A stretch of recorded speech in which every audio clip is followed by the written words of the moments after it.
Hello and welcome to the Real Estate Pro Radio Show. I'm your host, Amber Arms, and we have with us today Greg Tomchick from Norfolk, Virginia.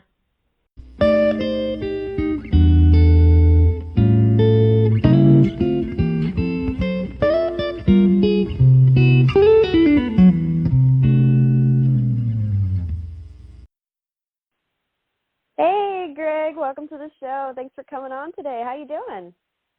Hey, Amber, thanks so much for having me. Doing very well here in Norfolk, Virginia. It's sunny outside, so no complaints, and looking forward to diving in here with you. Oh, yeah, absolutely. Glad to hear that it's nice and sunny there. We got some wind up here, but for the most part, we're mostly staying sunny and warm. Hopefully it kind of continues on that trend as we go into spring here. Absolutely, yep. Got to love the sunshine and vitamin D, and looking forward to the discussion and hearing more about the listeners you have on the show and what you guys are up to over at We Insure Group. Yeah, absolutely. And, so just tell us a little bit about yourself, Greg. What do you do and, what are you about, even when you're not on the work schedule? Yeah, no, it's a great question. Appreciate it. So Greg Tomchick, based out of Norfolk, Virginia. Grew up in a military family, so was able to locate and relocate to a number of different military bases. Always saw the positives of that, being exposed to different cultures and different types of leaders. Fell into a baseball role, so played all kinds of sports growing up. Ended up playing baseball at the minor league level. Went to a local college called Old Dominion University here in Norfolk, Virginia. And early on in my career, I started a software development company. We were developing all kinds of technologies for local businesses. And we actually had a cyber attack. And that was kind of my light bulb moment to say, business owners like myself at the time needed, cybersecurity experts on their side, not just to put out the fire, but to also kind of be the fire marshal who helps inspect things before they go wrong. So went on kind of a wild rampage in DC, worked for a variety of companies, trying to find my place in the industry. Did that for about 4 or 5 years, and now running Valor Cybersecurity with a series of partners. We got a great team and a really powerful offering for the folks that we serve, and really just trying to make an impact on folks at the end of the day. Help people make sense of what is normally a confusing topic of cybersecurity, and at one point in time I didn't know what cybersecurity meant, so I always tried to level set with leaders that we serve of organizations, to say, we don't know it all, and, but we're willing to be a partner that can figure it out along the way. And, building a great culture, great team of experts over here at Valor. And that really powers us through the day. And when we wake up in the morning, we can say we made a positive impact on those around us. And that's a little bit about me. Willing to dive into any areas of my background here. Yeah, absolutely. I think it's so fascinating that, you mentioned that you also, you were actually the victim of a cyber attack. What was that like in experiencing that? Because I feel like that's not something people really talk about too much. Yeah, it's kind of a reputational thing, but it's one of those things I lead with because, I need to make sure that the folks who I'm speaking with, have a level of trust with me. It seems funny to a lot of people, baseball player turned business owner in the cybersecurity space that had a cyber attack. I think, we start products or services for really one of two main reasons. Either we've been impacted by it or we know somebody that's been impacted and we want to solve, that problem set or that obstacle that people commonly face. And then you create economic value with that. So, in this case, I was an actual victim of it. My hair was on fire. I didn't know what to do. I was confused. I was trying to find somebody to help me. I really could not find somebody in my local area to say, I have your back. I've seen this before, and I'm going to make sure you avoid, some of the pitfalls I've seen other people face during the same situation, and kind of be that partner that held our hand as non-experts to be able to put the fire out, and really try to turn that on its head and say, we're going to help you. Here are some things that could potentially go wrong. We're going to put some pieces in place to make sure they don't happen. And if they do, it'll be greater minimized, just like you guys do in the insurance space. Yeah, absolutely. Because, at the end of the day, you're not going to be able to keep out 100% of people or bad actors. But if you can minimize the damage if they do, it can really kind of limit the amount of liability people are going to end up with. And I think it's really fascinating as an industry, cybersecurity, because it's so largely entwined with technology that is just constantly innovating and changing at a pace that I don't think a lot of other industries can really match. How would you say that you guys really keep up to date with, all the changes that happen? Yeah, it's a great question. Definitely look to our trusted network to say, what are you seeing as a business owner, or what are you seeing as a practitioner of cybersecurity? A lot of those conversations allow us to be in a unique position to really be, the what some people refer to as the cybersecurity concierge. People need somebody they can go to that is not going to say you have to buy our tool, and if you don't, you won't be 100% secure. You won't be secure at all. We really provide a vendor agnostic approach where we give recommendations based off of what's best for the business. That could be a variety of options of tools. That could be a variety of options of vendors, of paths to go. But we always put kind of, metrics that the business measures themselves on, dollars, return on investment, things of that nature. So that's really, I think that approach, so we get to hear a lot of really raw feedback from the folks that we serve because we have that vendor agnostic approach and we're not always trying to sell them the next widget. I think that, along with just keeping up with our trusted network, obviously reading publications is key for our industry, because what makes cybersecurity unique is that we're trying to stay either ahead or in alignment with a threat actor that's going after a variety of businesses to try to steal money or information that they will turn into some type of monetary gain. And because those threats are also organizations, they're trying to stay ahead of us. So you're constantly really either even with them or behind, which really complicates the ability to effectively prepare. And that's really what we help organizations do on a daily basis, is say, your business changes by the hour, by the day, by the month. We need to make sure that we keep your protections up to speed with how the business is changing.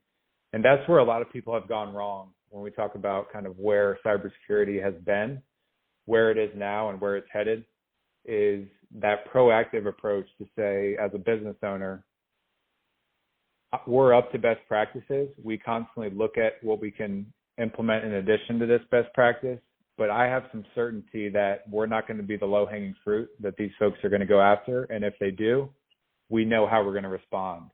And when we can get more people to that state, that's success in our mind. And then if something does happen, we can advise them through that process to really minimize business impact in partnership with professionals and experts like yourselves who help throughout that process. Absolutely. And I think there's something to be said that having somebody on their side that is constantly looking into this stuff and constantly being, able to know this stuff inside and out, and just being able to stay up to date on it is something that I think really needs to be said, because people already have trouble finding time in the day to do all of the stuff that they have to do to run their business on the everyday basis. Just having all of the extra time that they also have to spend in keeping their technology up to snuff, I think it's really something to be said that it's good to have somebody dedicated to that task so that they don't end up falling behind. Because sometimes just being a couple weeks out of date of the wrong type of web browser, or having the wrong type of firewall, or not having the updates done, can really bring some major security risks for people. Absolutely. It's a great point, Amber. I think just like technology, cybersecurity underpins really every part of the business in today's world, because everybody's connected. And that needs to be one of those things. Just like as a company, we look to our lawyer, to our CPA, to our insurance providers, to the folks that are experts in those spaces to empower us to make proper decisions in that area of the company. And the same needs to be done for cybersecurity, even early on. And that's really what we provided a platform for many folks, and want to continue to spread our impact, is when you have questions, I don't know what cybersecurity means to my business. How would you get into my business if you were a cyber threat?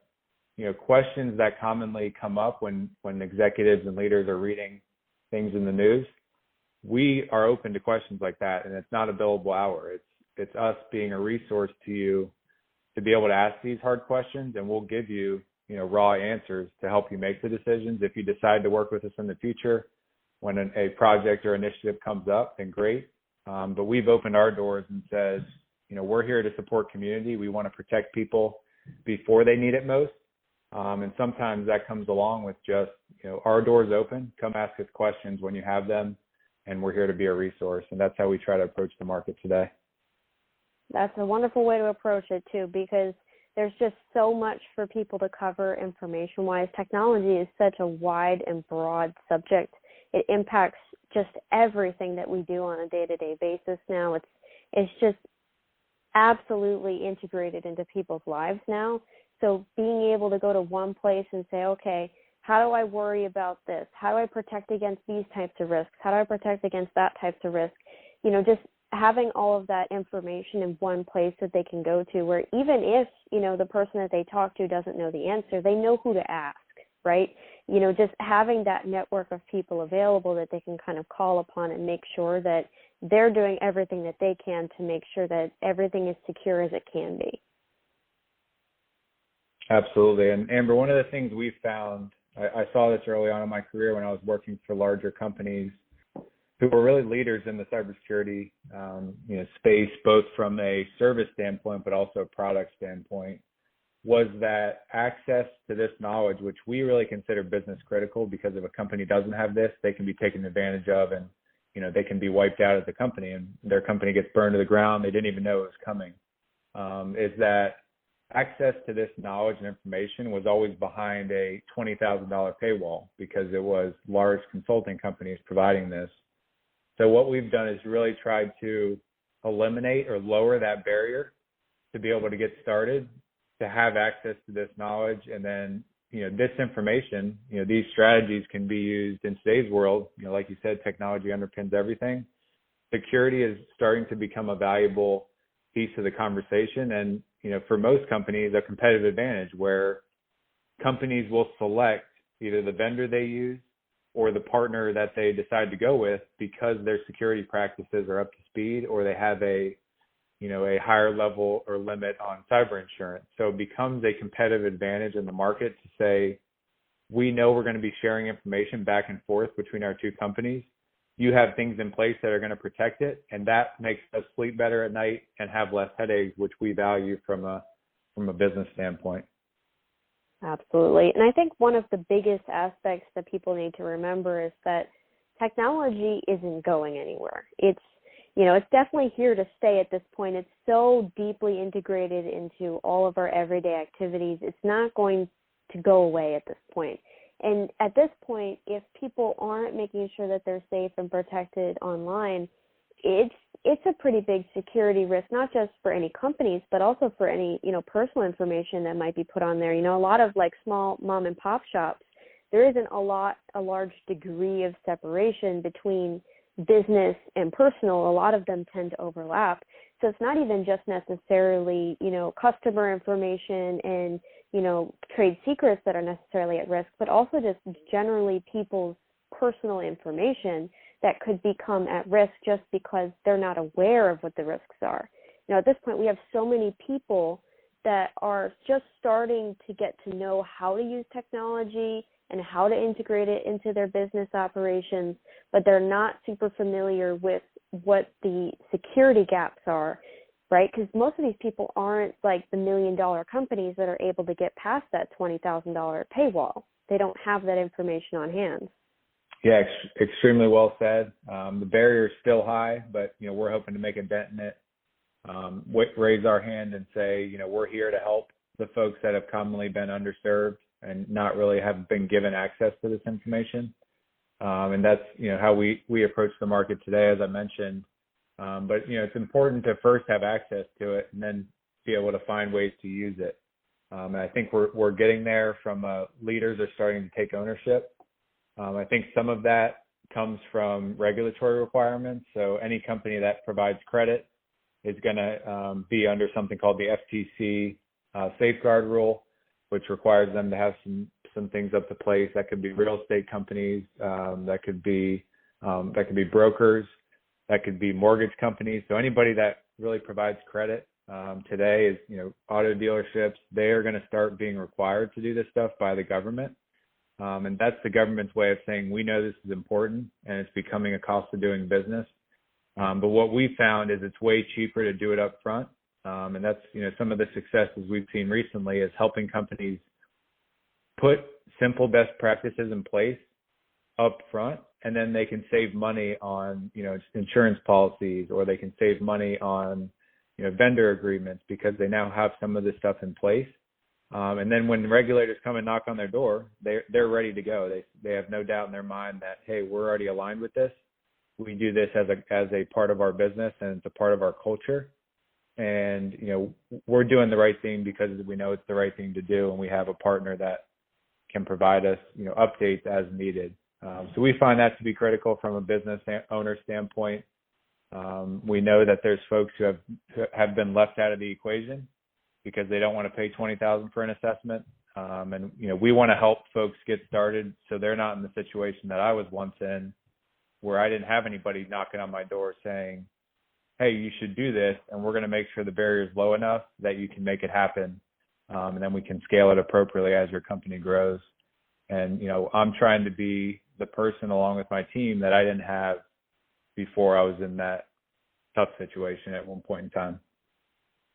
Oh, absolutely. And, I think it's just generally a good idea for people to be, just generally looking out for others and being able to look out for their clients in a way that, they're knowing that anybody who comes in the door is going to be secure with putting their information there. It's just great from a reputation standpoint, too. I mean, just consider how many industries and how many companies have had, large scandals, I guess is the word I'm looking for, but just big news pieces that come out about how a bunch of information gets leaked. It just can really kind of sell the clients that come in through the door that, their information is going to be safe and secure.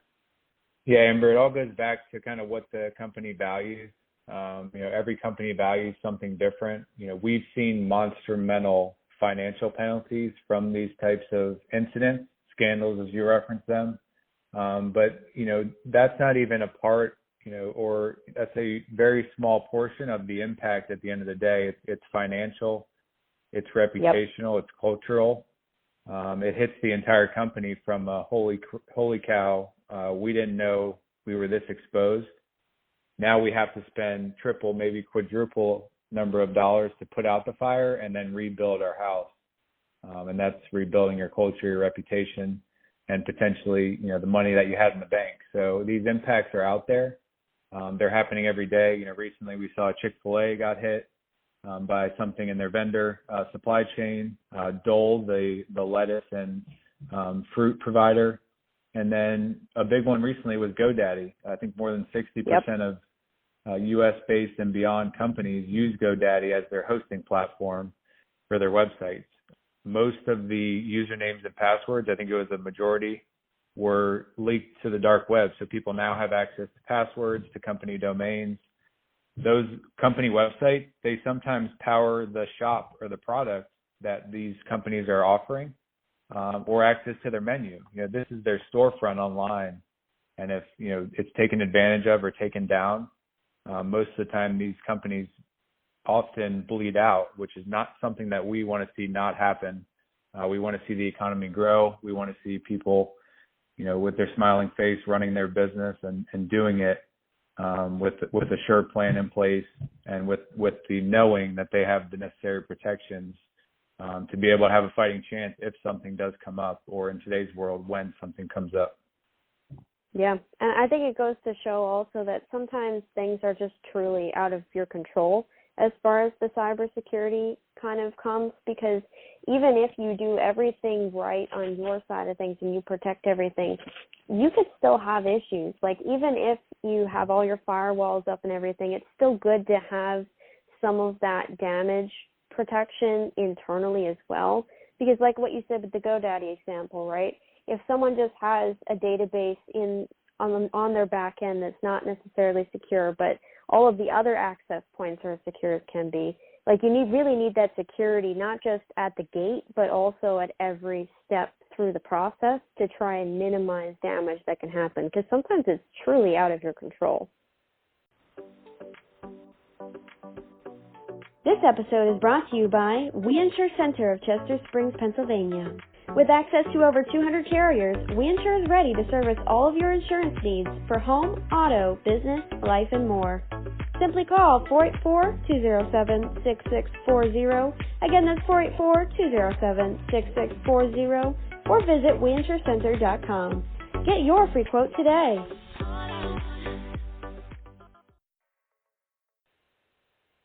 Yeah, one of the funny questions we commonly get asked when we come into an organization for the first time, and it's commonly, the C-suite, maybe it's the CEO, the CFO, the chief operating officer, the person who's running the business from the ownership standpoint. They always ask, how secure are we, or how secure do you think we are? And it's a tough question to answer. Commonly we know after we do a full assessment, but they're only as secure as their weakest link. And that weakest link, like you mentioned, Amber, it could be that database, or it could be the HR person that is not trained. It could be a process gap that wasn't put in place when a funds transfer was requested from the, a normal vendor or normal person that you get funds transfer requests from. The person just decides to end up and send the money, and it goes to an offshore bank account and never comes back. As opposed to doing a dual verification. So really a weak link could either be at the people level, it could be at the process level, or it could be at the technology level. Then that's why we really take that holistic approach to making sure where we cover all of those different areas to be able to see the gaps, recommend some actions that can be taken, with in mind what the business has access to from a resource standpoint.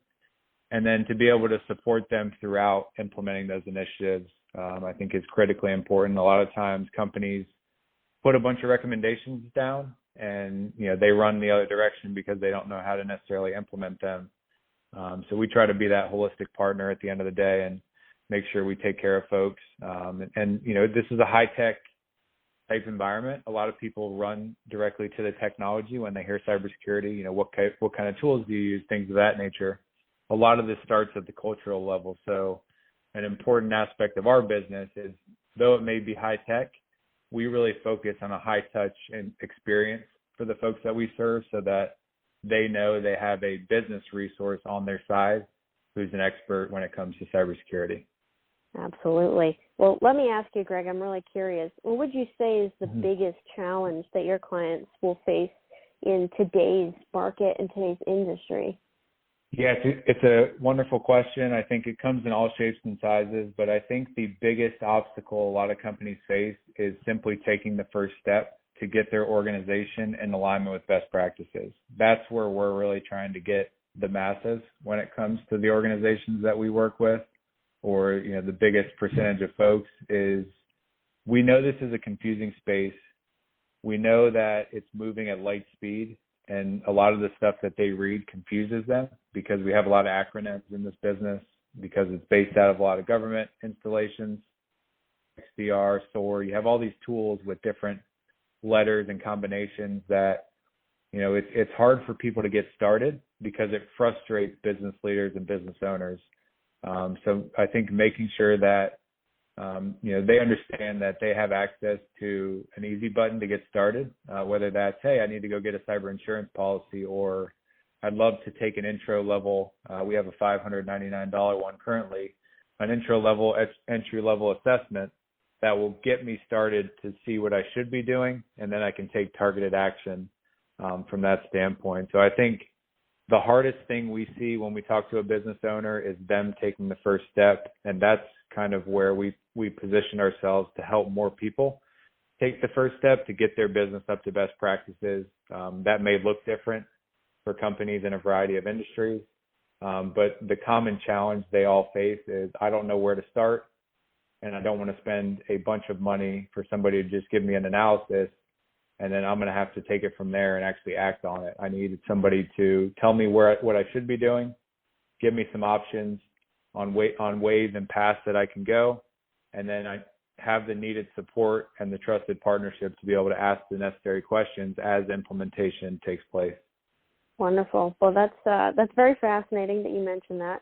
How would you say that you kind of prioritize helping people take those next steps after they take the evaluation? Like, how does that work? Do they take the evaluation and then you guys are helping them implement it, or how does that work? Yeah, as a part of our experience, definitely try to be as high touch as possible, because we know a lot of questions come up when you start to dive a few layers deeper into the protections of a business. But we try to make things as accessible as possible. We know that there's many costs involved with going through this process, and it's not just money, it's also time of executives, time of operational people. So what we've done is try to minimize those costs as much as possible from a time standpoint. So we found some efficiencies of making our assessment online, where they can go in and fill out a lot of the discovery information up front. And then at the end of that questionnaire, they can request a meeting with our team for a 30-minute consultation where we'll go over the information that they submitted, what they should be doing, and what we've seen organizations in their industry do well, and some of the pitfalls so that they can avoid them.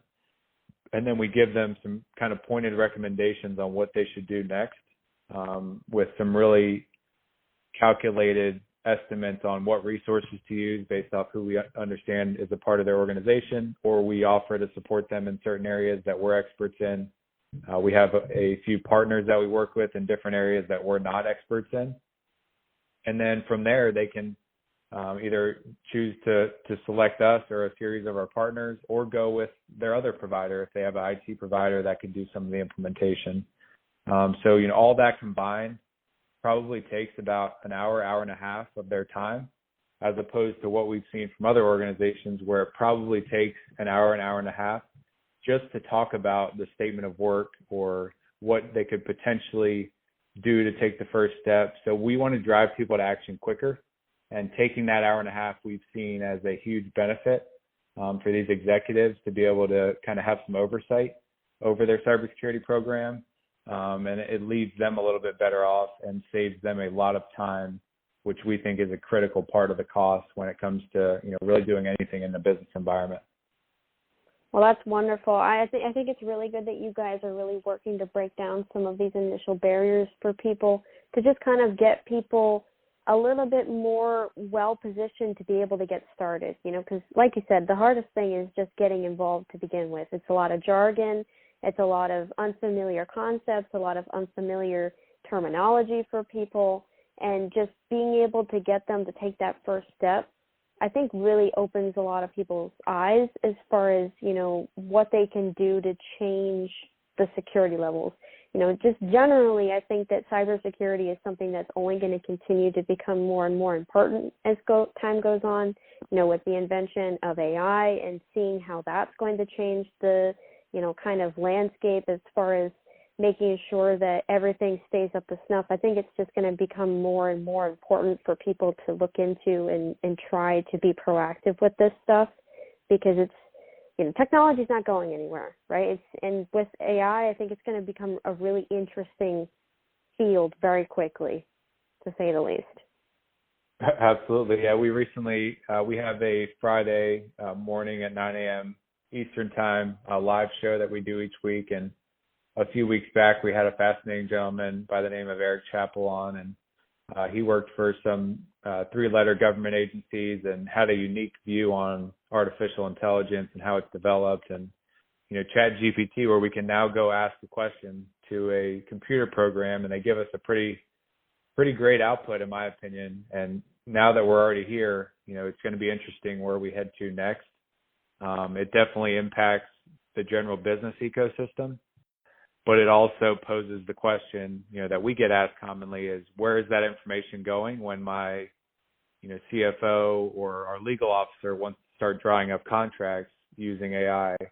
Is our information just floating out there for anybody to use, and now they have access to our contracts? And so we kind of think about, both the opportunity as well as the threat. We try not to get too focused on all the threats, but, recognizing a lot of people see opportunity. and if we can explore opportunity with folks and capitalize on it together, we can make sure that we're protected and we're helping protect them at the end of the day as well. Yeah, absolutely. Because, as things develop and new technologies come out, just being able to just at a baseline be able to look at it and say, okay, I can see some potential security risks with this new technology that's coming out. Let's plan for those now, because we already know that there's going to become people that are going to want to try and push on those pain points or those weak links in that new technology. So just making sure that we already, right out the gate, have the right protections in place, but that we can still kind of take advantage of these cool new opportunities that are coming up every day. Yeah, there's a lot of excitement in the technology world. It usually comes at an interesting time from an economic standpoint. We've seen throughout the different revolutions that we have, industrial revolutions, and kind of the different phases we've gone through as a country. Typically, technology rapidly enhances and advances when the economy is kind of at a testing point.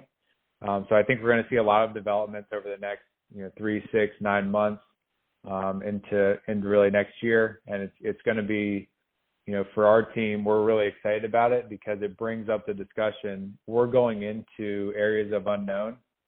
Can you help us shine our flashlight on things that could potentially stop us from continually innovating as a company? And that, to us, is what gets us excited, where we don't just get brought in to be the firefighter. We get to be the person who helps them inspect their business periodically and inspect their innovation roadmap to a point that they feel so confident in it that they're not questioning themselves all the time. And I've been there as a business owner where, we're expanding into this new market with a new product, but there's always that thought in the back of my head, what could go wrong? And I think every business owner, every business leader thinks that way. And if we can give them a little bit more certainty, I think it's monumentally impactful. We've seen it as a success case many times over, and we want to continue to repeat that for more and more business owners at the end of the day. And I think we can say we left the world a little bit better off. Absolutely. And just having that peace of mind, I think, goes a long way for people, knowing that somebody who knows this stuff inside and out, they'll be able to have their back and make sure that they can focus on the stuff that they actually want to focus on, the business that they actually started, right? If they want to be involved in, making widgets or making pizzas or whatever their business is, that they can focus on what they actually are interested in rather than all of the other stuff that comes with it. They can really just stay in the part that they're passionate about and just go for it and have that confidence. Yeah, you're spot on, Amber. It means a lot to have peace of mind. I think there's no value from a dollar standpoint on peace of mind. So we try to deliver that, with every conversation we have, make it a part of our experience. And I think people really value that at the end of the day from the business standpoint.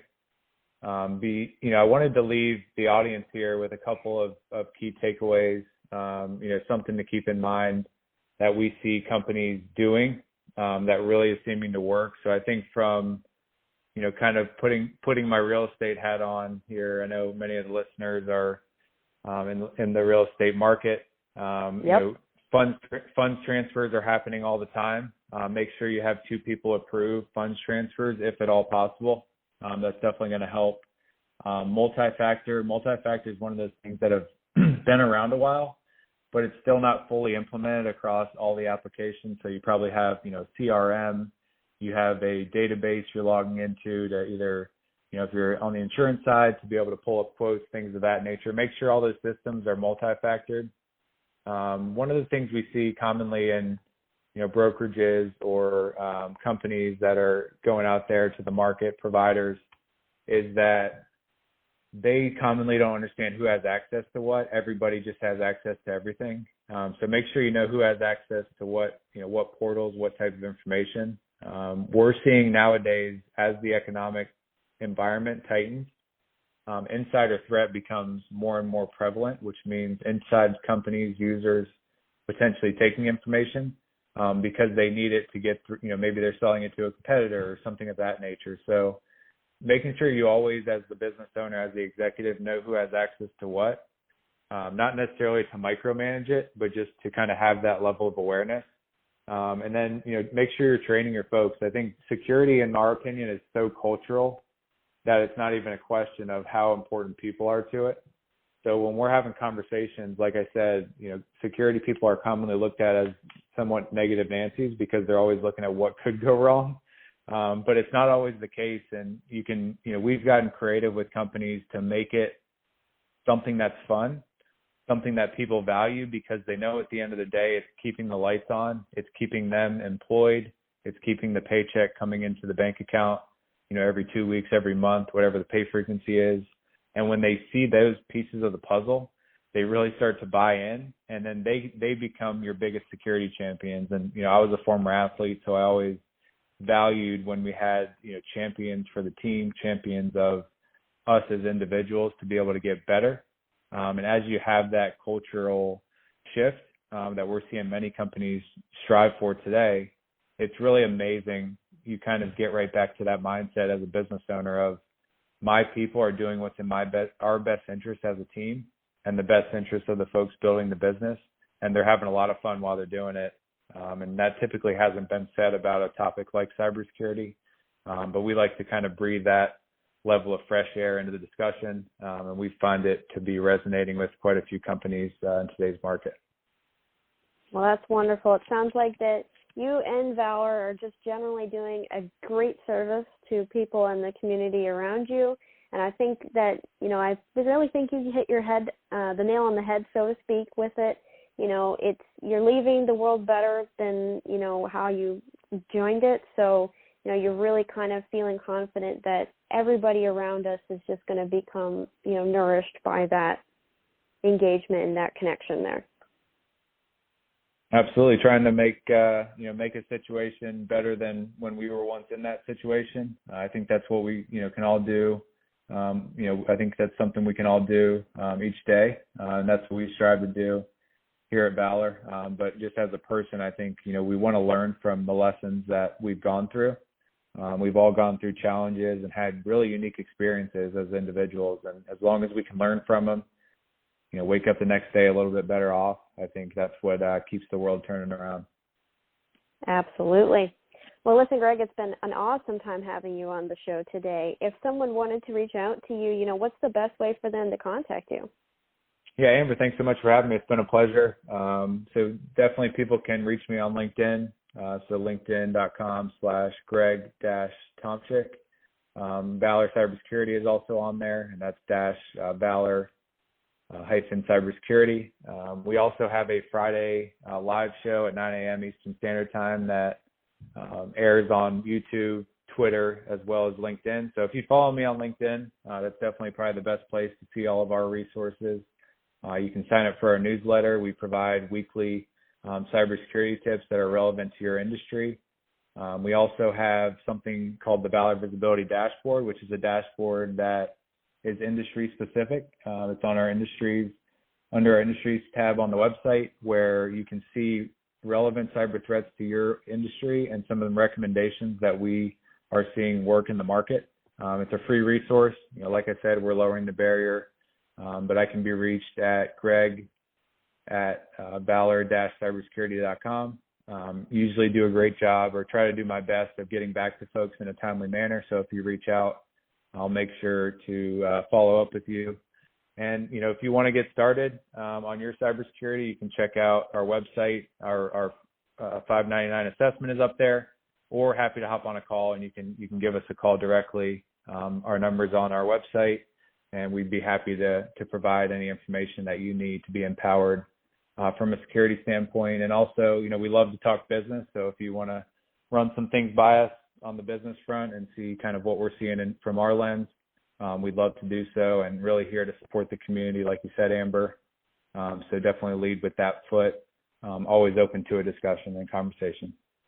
Absolutely. Well, thank you so much. And I'm just so happy to hear of all these awesome resources for people to check out. Hopefully it's helpful for some of our listeners. And I really am happy that we had you on the show today. So thanks for coming on. Amber, thanks so much, and looking forward to continuing the conversation. Thanks so much to the listeners, and looking forward to chatting soon, Amber. Sounds like a plan. Thanks for coming.